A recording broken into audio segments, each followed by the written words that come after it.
Welcome back to Chronicles on the Focus, the podcast that delves into the fascinating lives and works of history's most intriguing figures. I'm your host, Bob, and with me as always is the wonderfully witty Alice. And hello, Bob. Today, we're diving headfirst into the world of Johannes Vermeer, the master of light and domestic interiors. Prepare for some serious artistic appreciation, and maybe a few unexpected tidbits. Exactly. Vermeer, the Sphinx of Delft, as he was once called, quite the dramatic nickname, wouldn't you say? A man shrouded in mystery, despite the stunning beauty of his art. We know he painted around 34 works, mostly those intimate scenes of everyday life in 17th century Delft. But did you know, Alice, that for nearly 2 centuries after his death, Vermeer was practically forgotten? Forgotten? The guy painted, Girl with a Pearl Earring. That's like forgetting the sun rises in the east. Seriously though, Bob, his relative obscurity after his death is quite the story. It wasn't until the 19th century that art critics like Theophile Thore Berger rediscovered him. Apparently, Thore Berger initially attributed a whopping 66 paintings to him.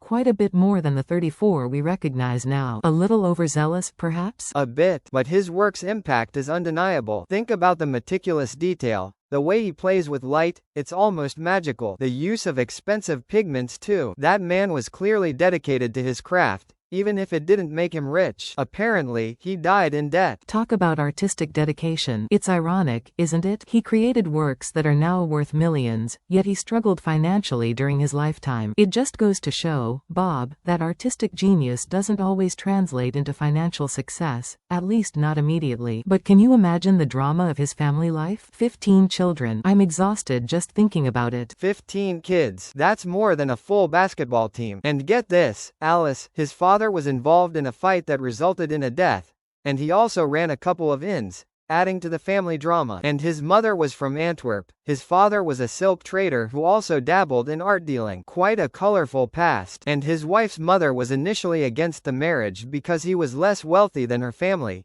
leading to a conversion to Catholicism before the wedding. So much family intrigue. It's like a 17th century soap opera. And don't even get me started on the mystery surrounding his apprenticeship. We don't even know for sure who trained him. Was it Karel Fabricius? Maybe Abraham Blomart? The art world is still debating that one. It's all part of the Vermeer mystique, I suppose. A man of few words, fewer paintings, and a whole lot of mystery. But those paintings? They speak volumes. They're a window into a time, a place, and a life we can only imagine. Absolutely. And that's why Vermeer remains such a fascinating subject, even centuries later.